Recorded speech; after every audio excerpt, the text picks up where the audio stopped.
I'm so excited today to introduce you to my new friend, Laura Crosby. She is from Minnesota, but we found each other online. She is really a lot about hospitality. And if you know me at all, that's a subject close and dear to my heart. And she's a beautiful woman, and she and her husband co-minister together, have for years. I think you said he was a retired pastor, and they've been out in California recently as interim pastors, and then also back in Minnesota enjoying the beautiful Minnesota summer.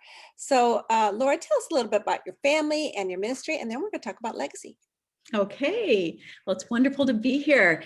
Yeah, my husband and I have been married almost 38 years, I guess. And Wow. we have two grown daughters, one on the East Coast and one on the West Coast. And the one on the West Coast is married, and we're thrilled to be living temporarily out there in California where we're near her. Great. And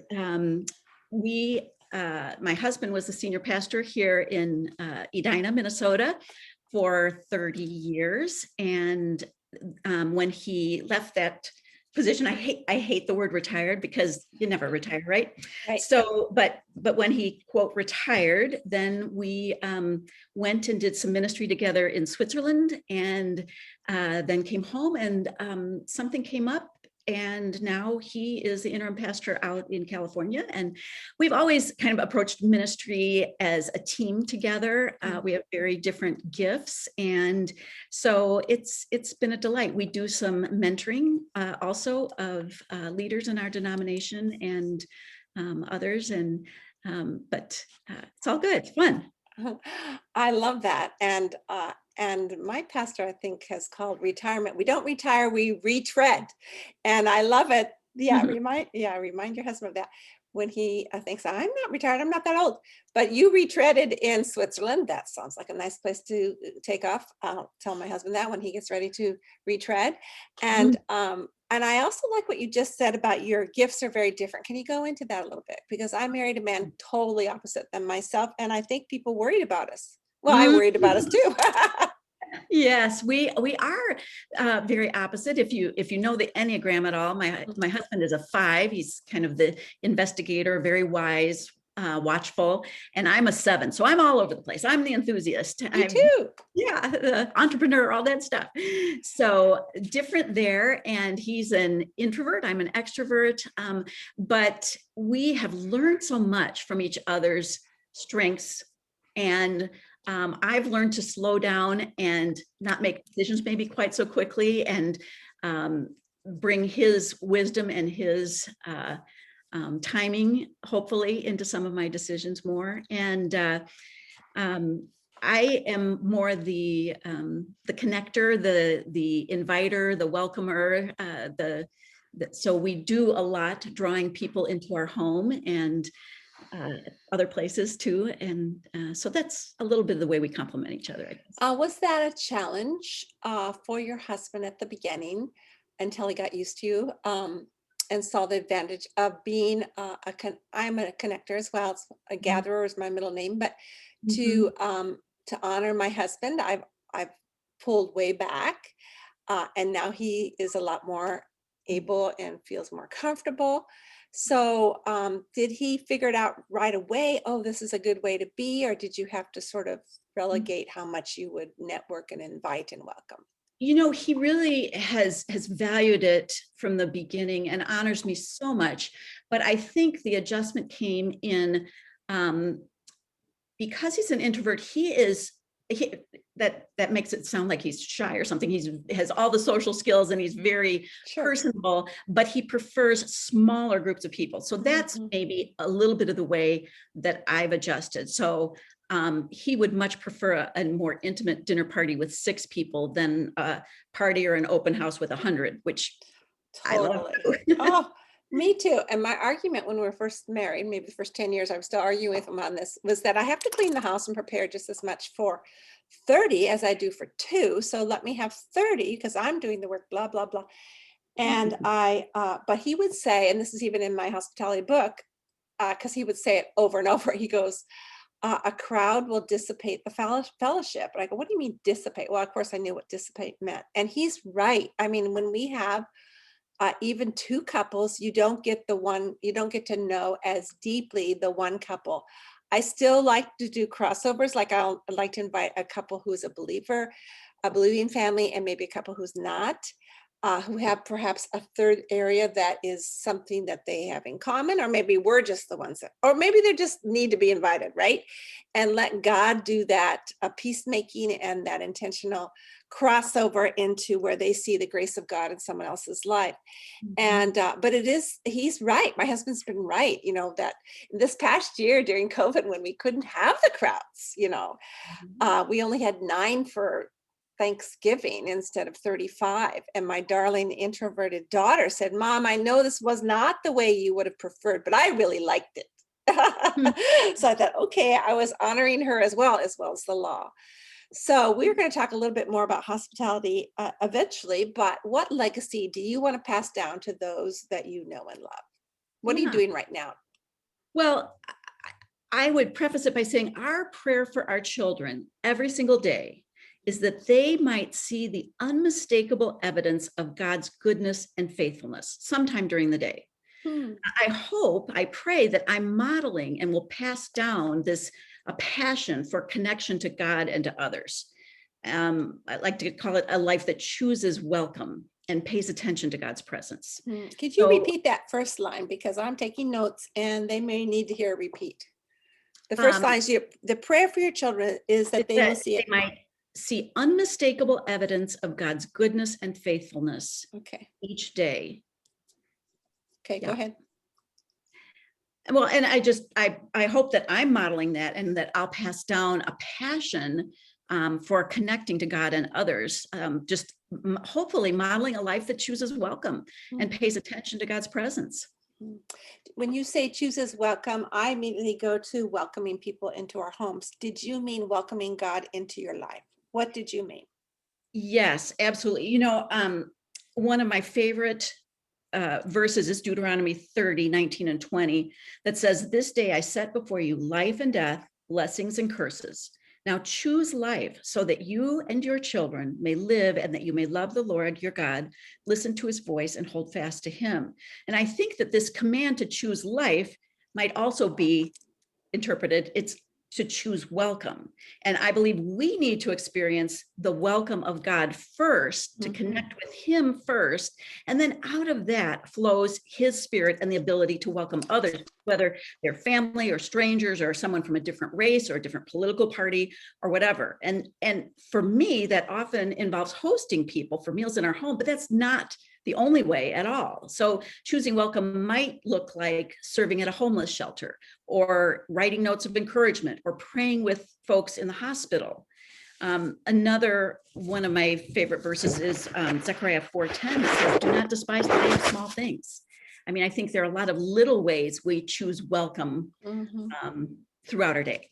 So I love what you said there, and it really is the premise to a couple of my books. The whole idea that when we understand and know and actually embrace God's welcome, where we go, oh, he's invited me, and your words were, then we have the ability to welcome. I don't think everybody would agree that they feel that they have the ability, they understand God loves them, but they don't feel they have the ability to welcome others because they haven't practiced it.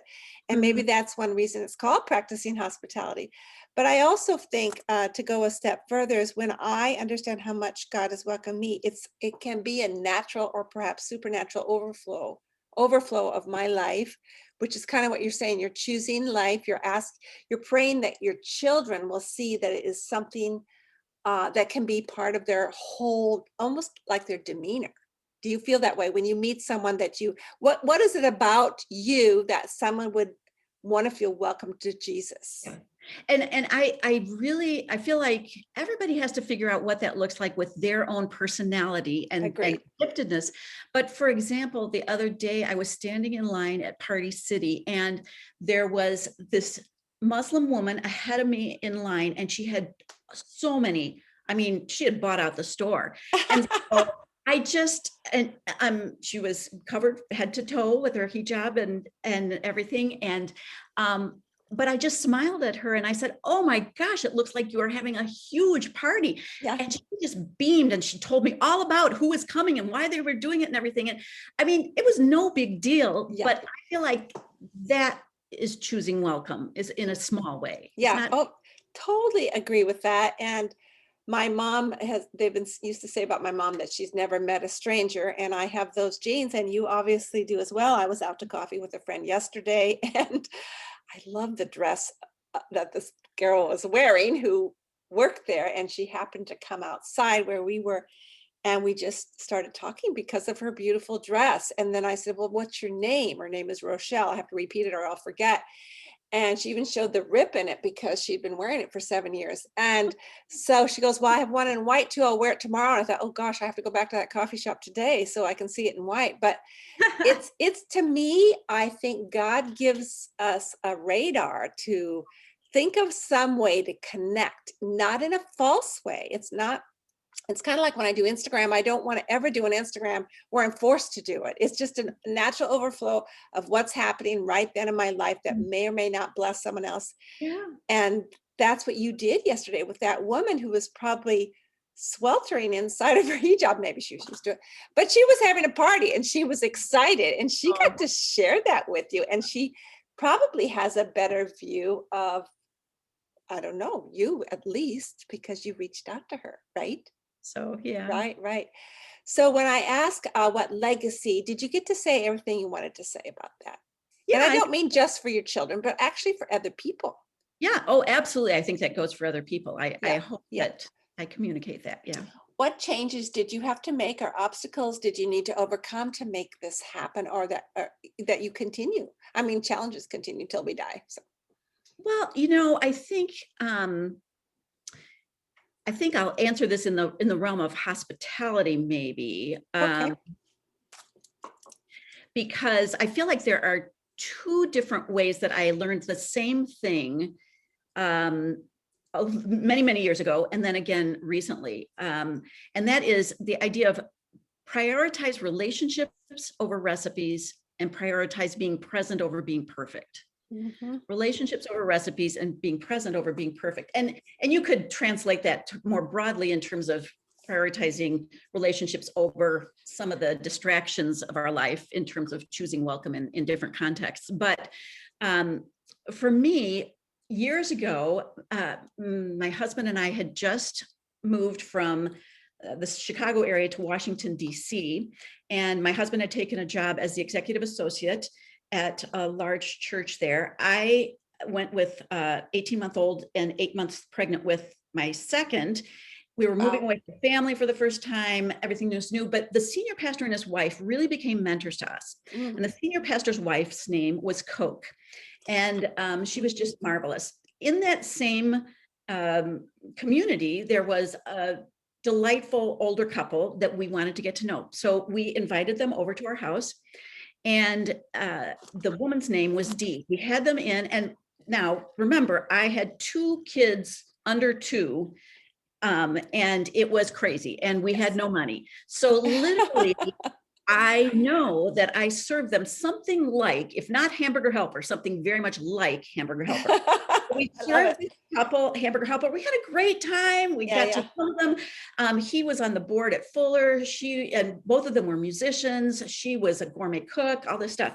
So they invited us over to their house. Well, we went, and because it was Washington, D.C., it's a little bit more formal. So we had, dressed up a little bit, and we got to the door. They opened it, and candlelight everywhere, soft music playing, this lovely atmosphere. And we came in, and in their dining room, they had a custom-made round table that had leaves that went in it, so it would seat 12 people. Wow. When it was extended, but it was perfectly round. Of course, it was made smaller for us because it was just the 4 of us. Well, she proceeded to serve this amazing, like 5-course meal. The first course I will never forget was cream of peanut soup, and in the top she had made a design with creme fraiche, each person. And I remember the dessert was individual heart-shaped white chocolate mousse in a pool of raspberry puree. Of course. And we left, and I was like, oh my gosh, what did she think of my Hamburger Helper? Yeah. So I mentioned that to my mentor, Coke, And Coke was one of our host's closest friends. And Coke said, you know what, Laura? That was absolutely the best. Dee came to me recently and she said to me, Coke, we have people over to our house all the time, but we never get invited anywhere else. Why do you think that is? And Dee, who was very loving and gracious and was a close friend of hers, could say, Dee, it's because they can't compare with what you do. You are this gourmet cook and you make you make people feel special, but they also feel like they can't reciprocate. Of course. And so that was a great reminder to me that it's the relationship that's important and being present. And then just recently that was reiterated when we went down to visit some friends in Santa Barbara. And there was one couple that were just acquaintances of ours. We were seeing some other people, but we texted the acquaintance and we said, we're going to be in town. We'd love to go out to dinner with you. They said, oh no, come to our house. We want to host you. This was like 3 days before we're going to get there. And I was like, oh, we couldn't do that. They'd absolutely come. So we show up at their house, this gorgeous house. And this couple is just amazing. They've raised money for school in Ghana and Habitat for Humanity and all this stuff. So I said, this is so kind of you to do for the moment. And our host said, oh, there's no problem at all. You know what? I have identified like the very best Costco things. And I keep all this stuff in my freezer so that I can do this on the spur of the moment. Oh, clever. And we had this lovely, lovely dinner. And as we were eating, she told us the most amazing story. Like I said, they had raised money. They had built a school in Ghana, a high school in Ghana. Wow. And she said they, several years ago, had a fundraiser out in this courtyard where we were eating.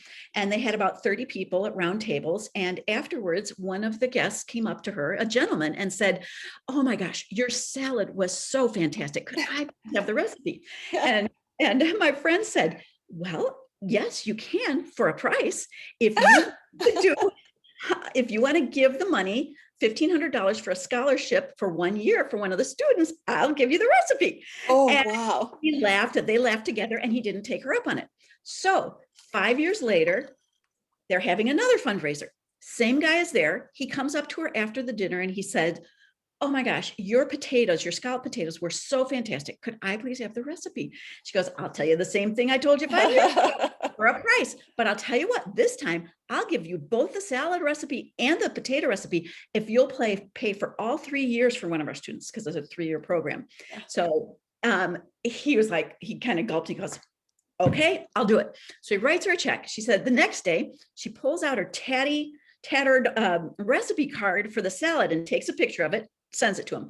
Then she pulls the frozen scallop potatoes, Costco potatoes out of her freezer, takes a picture of that and sends it to him. I love it. For scholarship. And it was very easy. She was a great example to me. I just think that is so great, because if you have things on hand, you can concentrate more on the guest than on trying to feel ready. Right. And I love trying new recipes, but I'm trying to make myself only, if at all, try one new recipe and then don't do things that require last minute attention, if at all possible. And what would be something that would require last minute attention that you won't do so much now? Well, the things, you often get it with hot stuff that is on, like I've got things on 2 different timers. Right.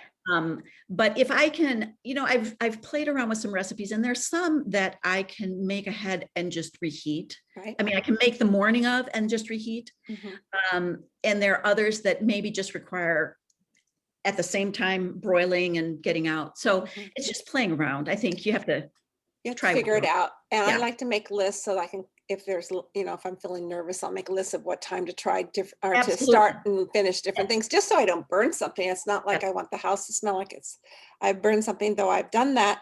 One of my worst failures, we'd been married about 3 weeks, but I was older. I was 35. I'd hosted for years as a single. And so I wasn't nervous about inviting our pastor and his wife. I just didn't know them.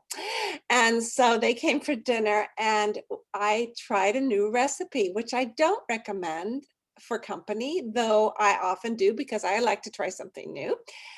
But this was a rolled stuffed meatloaf, which doesn't sound fancy, but you do have to lay out the ground beef, and then you sprinkle, I think it's mozzarella and shredded ham, and then you roll it up and then you roast or bake it like you would a meatloaf, right? Well, my problem is that I used more meatloaf than it was called for, so I didn't actually follow the recipe. So when I was serving it, I noticed that it looked pink, but I thought it was the ham, Laura, not that it was raw. And I Oh, didn't, and when I saw it on my pastor's plate, I said, "Oh no." I said, "You can't eat raw hamburger." So I quickly took up all the plates and I started sweating. And I was a newlywed, but I was old and I should have known better. And I quickly, heated, praise the Lord for microwaves. I mean, what did our mothers do? They didn't have that opportunity.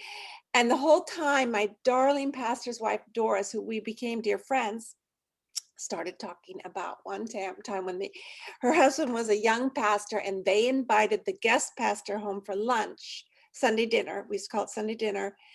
And she had cooked or prepared a stewing chicken. Well, I didn't even know what a stewing chicken was, Laura, but I just wanted Doris to keep talking because I was sweating and I was having to do each plate singularly. And she said the chicken was so bad that our guests had to take us out to lunch. And I just thought, oh, that is such a great story. And I loved it because I made a friend. I was failing, but I made a yes, friend that she could relate to me because of my failure. And totally. she helped me relate to her because of her failure. And my only request was, Pastor Keller, please don't use me as a sermon illustration. And he never did. But I have used that story for years because I was a wreck for about 5 minutes, but we had a great time the rest of the We evening. bond over our weaknesses. We We bond over our bond, failures, yeah, right? we Yeah. bond over our Yeah. failures. So, did you have any obstacles that you had to overcome to make you such a welcomer, or does that just come naturally? I'm very blessed. I have a legacy of faith. My parents, my grandparents, my extended family, and both my mother and my grandmother were so creative on nothing. My grandmother, she would, I still have a recipe for it's like, it's like chicken chow mein, but made with hot dogs or something. Oh my It gosh. sounds horrible. Yeah. It sounds horrible, but she could make anything lovely and inviting, and my mother too. And so Mhm. I really have been blessed that way. I think that needing to relax with the trappings and everything. One of the things that has helped me is I always try to set a timer for an hour before my guests arrive, just to stop and pray, Mm. because otherwise, you get spinning and you get so wrapped up in all the to-dos that you forget the real purpose behind, what you're doing. And it helps me to stop and pray for each of my guests. Yeah, for the guests. And Unfortunately. also, when my kids were little, that was more of a frantic time right before the people would get there. And even though I would be really wanting to be loving to the people coming to my door, I wasn't particularly loving to my own family. Yeah. Mark, I told you to light the fire. How come it's not lit yet? Blah, blah, blah. And Mhm. so I have been challenged in that area as well. Still, sometimes not as much. Um, so that is a great bit of wisdom. Was there something else that you wanted to share on being a woman of welcome?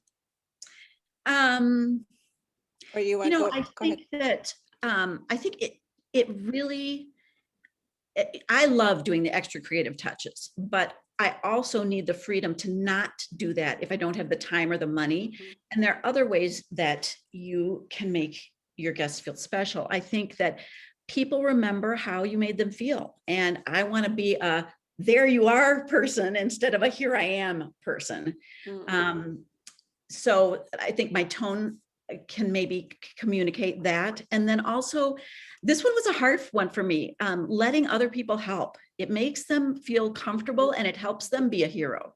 Yes. And I know from one of my daughters in particular is an introvert, and she is just so much more comfortable with something in her hands if she's helping. Right. And that's the way with many people. It puts them Mhm. at ease. And so if I can figure out, it helps to think beforehand, because often you figure, oh my gosh, it's easier to do it myself. But if you think it through beforehand, what are some good things that I can hand off that are really would be helpful to me? It Yes. helps to think it through ahead of time. It does help, and because I've done that for years, because I've seen the advantage of it, and I know you do as well. I usually just always know if it's a college student, don't have them bring the green bean casserole. This young couple needed to be invited, and they brought like an 8 by 8 for 35 people, and they Googled the recipe, and it was the kind, you know, Oh, you use with cream of mushroom soup. It was uh-huh. adorable, but often with kids like that, I'll just say, would you like to bring 2 loaves of French bread from the grocery store and a cube of butter? And they will. Yeah, And I could just as well buy it, yeah, but but it does ease in the finance and it gives them, it's kind of yeah, like, I write about this, about it being a gift of blessing. You get to share the blessing, yeah. especially for an introvert. Though I had one woman, her and her husband were coming for the first time and they said they would bring the dessert. I think that's what they said. And 45 minutes beforehand, they go, can we bring another guest? We have someone in our B&B who is from Spain, and we know that you host international students.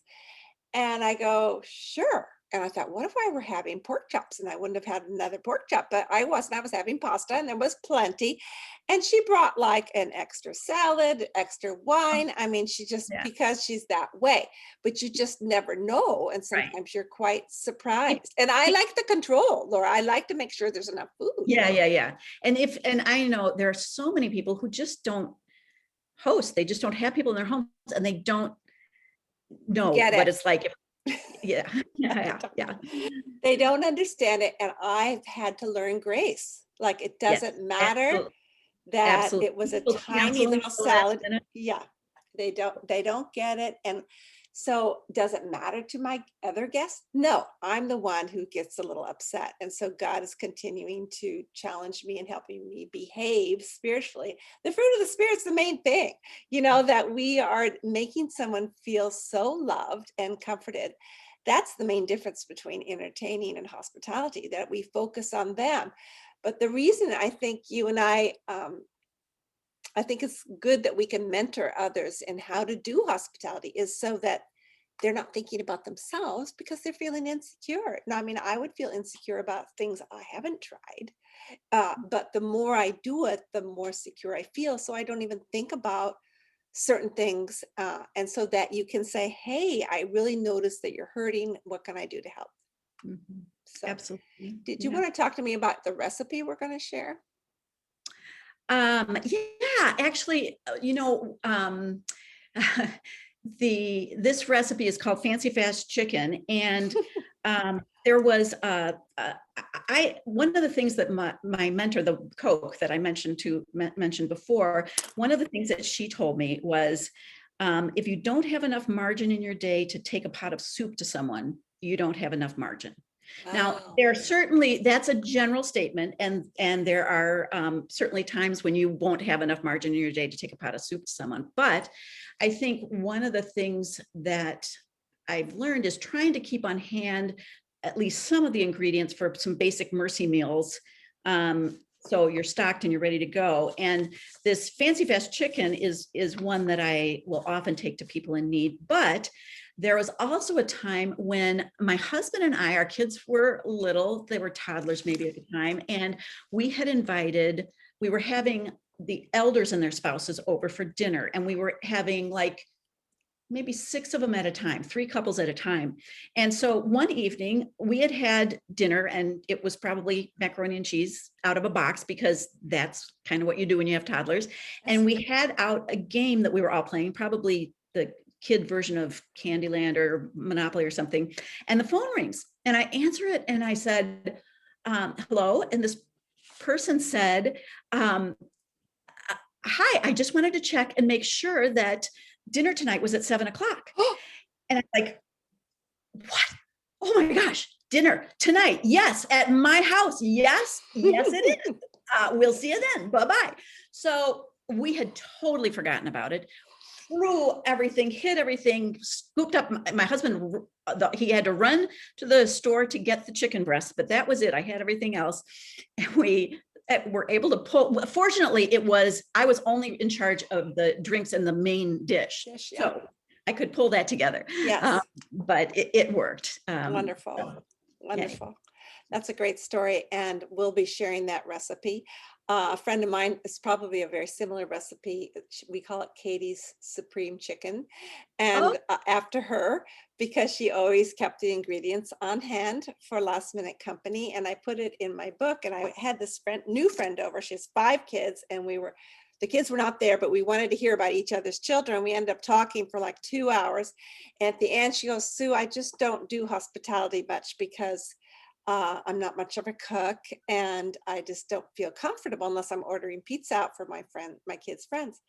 And so I handed her a copy of my book. I go, in this book is Katie's Supreme Chicken. And she says just to keep these things on tap and you'll be ready for anyone. And I said, in fact, Lori, if you invite Mark and I for dinner next week, I'll bring Katie's Supreme Chicken. And she looked and she just laughed. And then after about an hour, she texted me and she goes, would you and Mark come for dinner on Saturday? And I'll make Katie's Supreme Chicken. oh, that's And great. she Need that did. recipe. And I'm it was gonna get going. delicious. Yeah, maybe I'll put both of the chicken ones in the show notes. So, Laura, is there any action points that you can leave for my listeners to help them leave the legacy that God has called them to?